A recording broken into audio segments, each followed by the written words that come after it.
Olá, povo de Deus, paz do Senhor Jesus, graça e paz da parte do Senhor.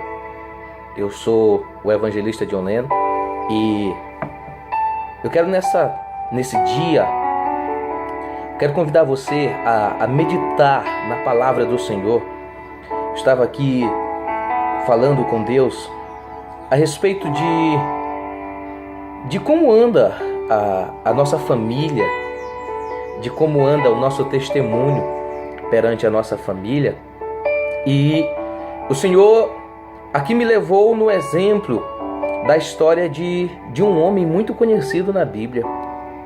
Um homem que ele poderia dizer assim: eu fui um grande fracasso como um pregador. Eu fui um grande fracasso como um evangelista. Esse homem, irmãos, é Noé. A palavra do Senhor diz no capítulo 6 de Gênesis, a palavra do Senhor diz que o Senhor, ele se arrependeu de ter feito o homem. Por quê? Porque o homem, ele se encheu de ego, ele ficou egocêntrico, ele ficou manipulador, ele se ensoberbeceu. E tudo que eu estou dizendo aqui não é mera coincidência com o que está acontecendo nos dias de hoje. E a palavra do Senhor diz que porque o homem ficou assim, Deus se arrependeu de ter criado o homem. Mas a palavra do Senhor também diz no versículo 6, a palavra do Senhor diz assim que então arrependeu-se o Senhor de haver feito o homem sobre a terra e pesou-lhe em seu coração. E disse o Senhor, versículo 7, destruirei o homem que criei de sobre a face da terra, desde o homem até o animal, até os répteis e até a ave dos céus, porque me tenho arrependido de ter-os feito. Mas também está escrito dizendo assim: mas Noé achou graça aos olhos de Deus. E quando a palavra do Senhor diz que Noé achou graça aos olhos de Deus, eu quero aqui entender, e eu quero também que você compreenda o que o texto está dizendo. Achar graça aos olhos de Deus vai muito mais além de nossas ações, de nossas atitudes, de nossos comportamentos, de nossas falácias ou dos anéis que nós carregamos em nossos dedos. Achar graça aos olhos de Deus significa que, por mais que você observe que tudo está corroborando para você fazer errado, para você ir para o lado errado, você sabe que existe um Deus que te deu a dádiva da vida e que só por isso já era o suficiente para você não negá-lo, para você servi-lo, para você glorificá-lo. Achar graça aos olhos de Deus significa que você não tem obras porque você não faz obras para você ser salvo. Você faz obras porque você é salvo. Você está entendendo o significado da coisa? E Noé era exatamente assim. E Noé começou a pregar uma boa nova de salvação naquele tempo. E talvez você que não saiba, boas novas de salvação significa evangelho. O evangelho são boas novas de salvação. E quando Noé começou a pregar aquelas novas da parte do Senhor, o povo não acreditou. Claro que os contextos históricos corroboram para dizer que tinha muitas dificuldades de acreditar, porque naquele tempo não chovia. Naquele tempo nunca tinha caído chuva sobre a terra. E o povo não conseguia acreditar como que Deus, o Criador, iria destruir todos os seres humanos simplesmente porque eles não estavam querendo obedecer a Deus. Que Deus era esse? Noé estava louco, fanático. E Noé começou a pregar, começou a levar aquela palavra, começou a dizer àquelas pessoas: ei, Deus vai nos julgar. E nós já estamos em falta. Nós iremos perecer. Nós iremos morrer. Arrependei-vos. Parece ou não parece com o que Jesus Cristo pregou lá no capítulo 4 de Mateus? Arrependei-vos porque é chegado o reino dos céus.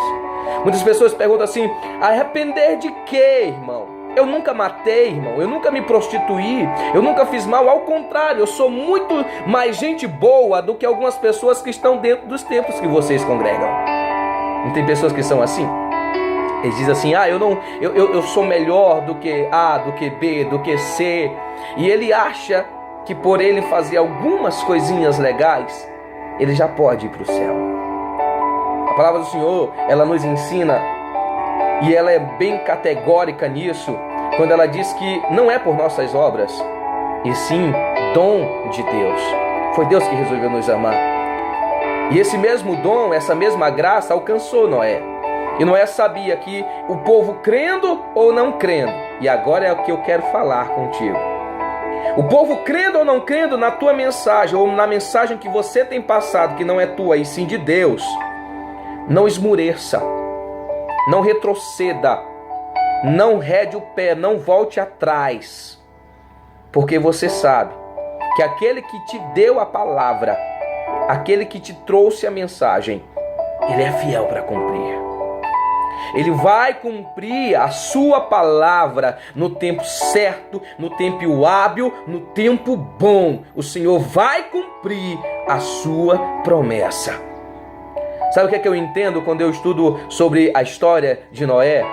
Muitas pessoas podem pegar da homilética e querer trazer grandes mensagens teológicas, mas uma das mensagens mais bonitas e mais simples da história de Noé é que, por mais que Noé não tenha tido um grande êxodo como pregador, como alguém que conquistou multidões com a sua mensagem, ele tinha conquistado algo que tinha um imenso valor.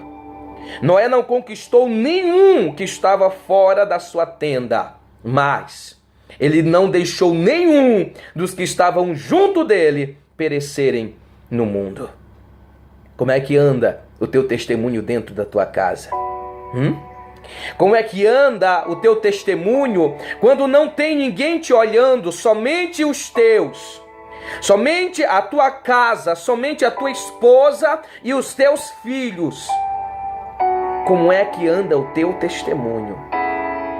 Noé, por mais que não tenha conseguido ter sucesso com a sua mensagem para o restante da comunidade em que ele vivia, ele conseguiu conquistar com o seu testemunho, com as suas obras, com as suas atitudes, com a sua fé, ele conseguiu trazer toda a sua família para dentro da arca. A arca é um tipo de Cristo, e você já deve ter ouvido alguém pregar sobre isso. A nossa arca de hoje é Cristo Jesus. Ele está de portas abertas a esperar eu e você. Você tem se preocupado muito em ganhar multidões, em arrebatar milhões e milhões de pessoas para ouvir as tuas pregações, para ouvir as tuas mensagens. E em casa, como é que está a tua casa? Como é que está o teu lar? Será que se Deus hoje perguntasse, se alguém hoje te indagasse, se alguém hoje te fizesse essa pergunta, será que você teria coragem de responder como respondeu Josué? Eu e a minha casa serviremos ao Senhor. Você pode dizer isso nesta manhã? Você pode dizer isso, então não sei que hora você vai estar vendo esse vídeo, amanhã, à noite, de madrugada, enfim. Você pode dizer isso hoje. Eu e a minha casa servimos ao Senhor. Noé não conseguiu trazer ninguém dos seus amigos, seus pais, seus irmãos, seus tios, seus colegas de trabalho, mas a sua esposa, seus filhos e suas noras. Não só pela sua palavra, eles creram nele, mas sim também pelas suas atitudes. E eles seguiram Noé, porque sabiam que Noé tinha um testemunho verdadeiro.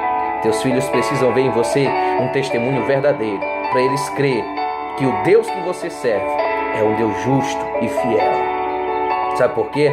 Sabe como é que Deus se apresentava para aquelas pessoas antigamente? Ele se apresentava dizendo assim: eu sou o Deus dos teus antepassados, eu sou o Deus dos teus pais, Isaac, Abraão e Jacó. Era assim que Deus se apresentava. Eu quero te perguntar hoje, será que se hoje Deus chegasse para um dos teus filhos e dissesse assim: eu sou o Deus dos teus pais, teus filhos se prostrariam perante ele e dissessem assim: se tu é o Deus do meu pai, eu quero te servir, porque eu sei o que tu fizeste na vida deles, e eu sei que tu pode fazer muito mais na minha vida? Ou teus filhos diriam: se tu é o Deus do meu pai, eu não quero te servir, eu não quero fazer parte disso, porque o meu pai só tem testemunho na igreja, só tem testemunho na rua, só tem testemunho perante a comunidade, mas dentro de casa eu não tenho o exemplo de um cristão. Pense nisso hoje. Antes de você ir pregar para Samaria, e até os confins da terra, permanecei em Jerusalém, porque o Senhor tem bênçãos para te dar. Que Deus em Cristo te abençoe, te encha de graça e de paz neste dia. Em nome de Jesus. Amém.